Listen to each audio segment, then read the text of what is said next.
પહેલી વાર કેટલા માણસો આવ્યા?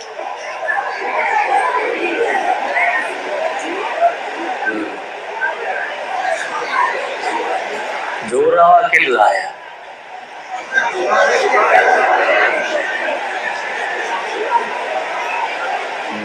મૂકી દો. તો પેલો પ્રશ્ન જોરાવા વાળાને પૂછાવું કે હમણાં કોઈ છેલ્લા 6 મહિનેથી લગભગ બેઠક બંધ છે.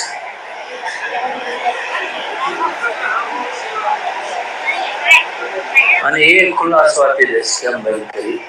પણ મારે તમારી પાસે જોરાવા આવ્યા છો એક પ્રશ્ન પૂછો, જોરાએ શું થાય? જોરાએ શું થશે? તમારા મનની અંદર એવી ગ્રંથિ છે ખરી કે જોરાએ સુખી થઈ જવી? હા કે ના તો બોલો. બોલાય આપણે જે ગામમાં કોઈ વારો ના આવવા દેતા. પ્રસાદી લઈ લીધી ને બધાય? તો ભાઈ ભૂખ્યો હું છું, બોલવામાં તમને એની આળા થાય અને તમારા હાટુ જ બોલું છું. આમાં અમારો કોઈ રતિભર સ્વાર્થ નથી,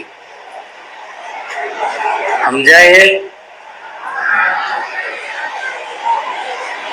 નકર પેલા કહેવત જેવું છે કે ભૂતના પીપળો મળી રહે છે. તમારે જોર આવું છે, તમારે જેવાય શેર છે, તમને મળી રહેશે.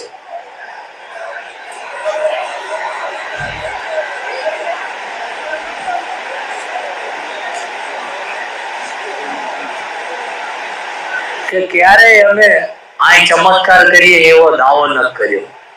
કર્યો છે ક્યારે? હા હા કે ના તો બોલો. જો ના સાંભળવું જ મારી પાસે નવરાશ નથી ભલામણા.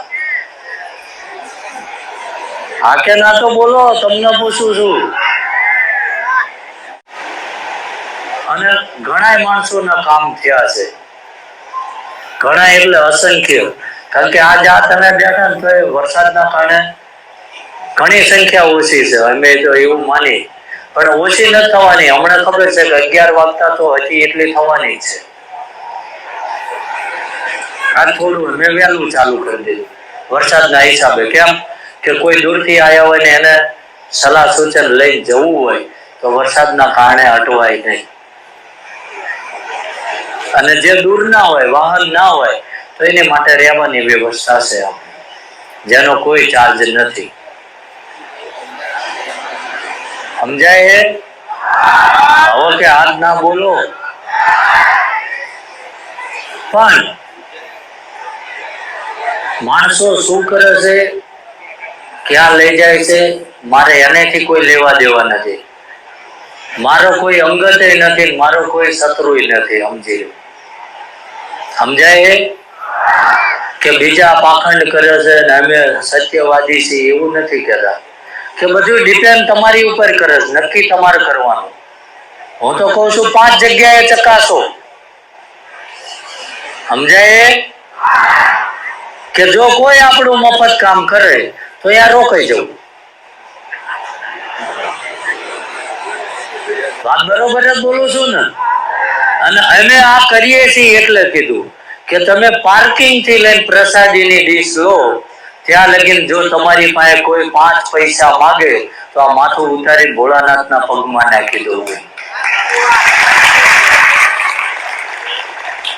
માંગ્યા? કેમ? કે ક્યારે મેં ધૂણી કે પ્રવચનમાં એવું કીધું હોય તો કહો કે દાદા ભગવાન છે, એવું કીધું હોય તો કહો. કીધું છે? નથી કીધું. એને કીધું કે હું ભગવાન નથી ભાઈ, પણ મેં એવું નક્કી કર્યું કે એ કોઈ દિવ્ય આત્મા છે કે એને લોકોની મદદ કરવી હતી એટલે પરત આવ્યું છે. મને ધૂણાવવા ના આવ્યું. નક્કી કરી લેજો, મને ધૂણાવવા નથી આવ્યું. અને મને કોઈ ધૂણવાનો શોખ નથી. 1 વર્ષથી કોઈ બતાવો મને કોઈને અહીંયા માંડવામાં ધૂણતો ભાયો હોય. ભાયો કે જ્યારે અમે આ ગતિને નતા સમજતા ને એ પ્રવેશ કરતી હતી ત્યારે વસ્તુ અલગ હતી, પણ અમે એની પાસે કંઈક નવું માંગીએ છીએ. કે અમને કંઈક એવું માધ્યમ બનાય કે બીજા ધૂણેથી નો મને વિરોધ નથી, ભલે પછાડ્યું કઈ ધૂણે, મને કઈ વાંધો નહીં. હું મારો જવાબદાર છું, મારે શું કરવું. તમે શું કરશો હું તો તમને બહુ જ આપું છું, તમારે શું કરવું એ ઘરે જઈને નક્કી કરજો. તો કાયમ જોવરાવું કે ના જોવરાવું. મારા શબ્દો સાચા લાગે તો મન માં લઈ જવું, નકર અહીંથી બહાર નીકળી જાવ, ખાધું પીધું રાત કરી ભૂલી જવા. સમજાય? કે એ દિવ્ય શક્તિ હતી. એને એવું કીધું હું ભગવાન નથી, પણ કઈક એમાં એ શક્તિ કામ કરતી છે તો જ આજ આટલું બધું માણસો આવે છે, નકર કોઈ મૂર્ખ નથી આ જમાનામાં. છે અને કોઈ કોઈને આટલું રોકાતું નથી. રોકાતું હોય તો આજે આ જે કોઈ બેઠા છો મનમાં ક્યાંક ને ક્યાંક દર્શન કર્યા છે, કંઈક તો માંગ્યું હોય છે. કોઈ એવું નહીં માંગ્યું હોય કે હું દર્શન કરું છું મારા પાડોશી સુખી કરી દેજે, એવું માંગ્યું છે? માંગ્યું હોય છે કદાચ પોતાના પરિવાર માટે માંગ્યું હોય છે, બેન માટે માંગ્યું હોય છે, ભાણેજ માટે માંગ્યું, હા હું હારા હાટું માંગ્યું હોય છે. પાડોશ વાળા મારે પાસે નહીં, કારણ કે પેલો કામમાં પાડોશી આવે છે. હારો હોય તો માંગ્યું છે.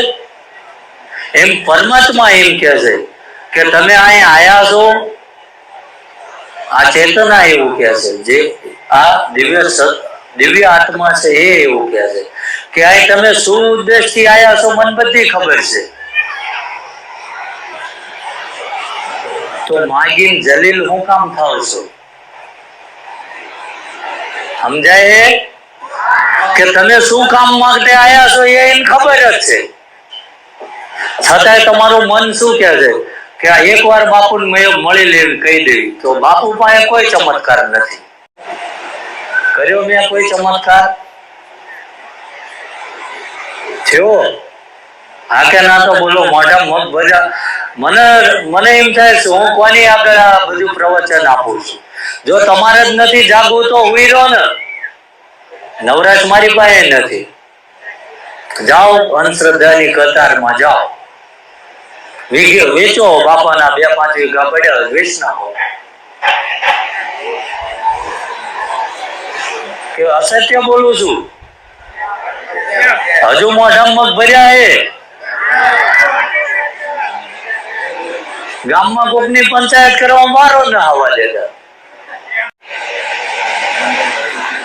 કે દાદાનો મુખ્ય ઉદ્દેશ એ છે કે હરેક જીવ એ એકબીજાના કામમાં આવે. આવું કે ના આવું એ તમારે નક્કી કરવાનું. મેં તો મને જે ઉજાડ્યું એ બોલી દીધું. સમજાય?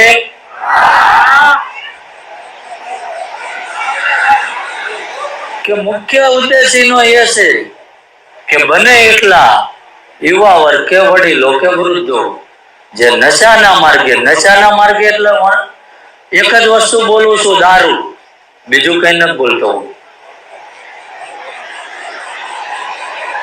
કે દારૂના માર્ગે જતા રહ્યા છે અને જેને આ દલદલ માંથી નીકળવું છે તો એ દાદાના આશીર્વાદથી બહાર નીકળી શકે છે. જેને એમાં આનંદ આવતો હોય અને એમાં જેનો સ્વર્ગ છે તો પીવો, તો અમને કોઈ વાંધો નથી.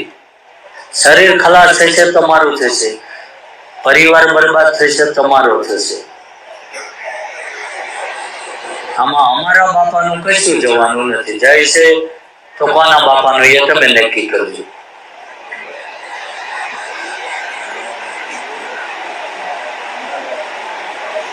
કારણ કે હું ઘણા ટાઈમથી મનોમન મંથન કરું જ છું કે ઘણી અપેક્ષાઓ લઈને માણસો આવે, ઘણી. એટલે માનું છું કે બધાને હરખું જ્ઞાન ના હોય, પણ જ્ઞાન કોક આપે તો પછી તો સમજણ હોય ને કે હવે આપણાથી આ થાય કે ના થાય. હું બીજા અરે મારી હરખામણી ક્યારેય નથી કરતો કે હું અલગ છું, એવું નથી કહેતો. પણ ભગવાને એક હરખા કોઈ નથી ઘડ્યા, એ પાક્કું છે. નકર ફિંગરપ્રિન્ટ બધાને મળતી આવતી હોય, કોકનો અંગૂઠો મારીને કોક પૈસા લઈ લેતું હોય, હા કે ના?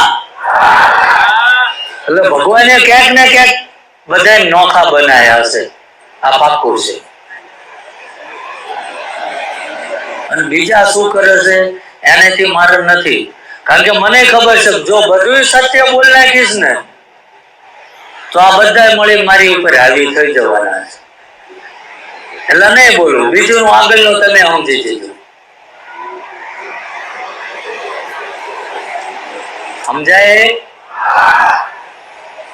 કે હું કોઈનો વિરોધ નથી કરતો, પણ હું છેલ્લા આ 7 દિવસથી મનોમન મંથન કરું છું કે ઘણી વાર આપણે હું કોઈને બિરાદરીની વાત નથી કરતો.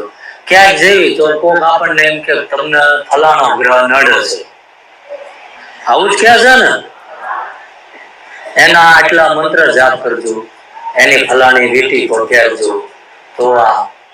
તો એક બાજુ પરમાત્મા એવું કહે છે કે કોઈને તમે ના નડ્યા હોય, તમને કોઈ નડતું નથી, તો ભાઈ આપણે ગ્રહો નડવા ક્યાં ગયા હતા? જો આપણે ક્યારેય કોઈ રાહુ કેતુ નડ્યા હોય તો આપણને નડે. એટલે મને આ એક વસ્તુ ના સમજાય હશે, આનો જવાબ પરમાત્મા પાસે હશે ને હું ખોજી લઈશ.